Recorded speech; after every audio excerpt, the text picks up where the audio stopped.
Welcome to Guide Guru. We hope this video helps. This video explains how to use bug-stop products safely and effectively around your home.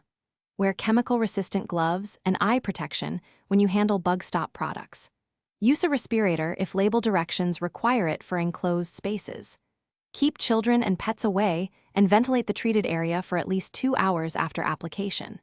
Store the container upright at room temperature and keep it away from heat sources and direct sunlight. Read the product label fully before you begin and follow all first aid and disposal instructions precisely. Start indoor application by identifying pest entry points and nesting areas in your home. Apply a 1/4-inch bead of product along gaps and baseboards to create a barrier against crawling insects.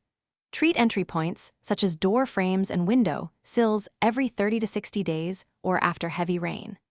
Avoid applying on food preparation surfaces and cover or remove exposed food and utensils before you spray. Use only the amount specified on the label and never exceed the recommended coverage per room. When treating outdoors, focus on perimeter barriers and vegetation near the house foundation.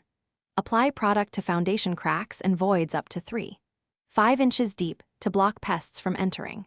Treat a 2 to 3 foot band of soil and mulch around the foundation perimeter to reduce insect harborage. Reapply after heavy rain or every 90 days to maintain effectiveness and follow label guidance for maximum annual applications. Keep runoff away from storm drains and water sources, and do not apply within 10 feet of edible gardens. Thanks for watching. Consider subscribing if we helped you today.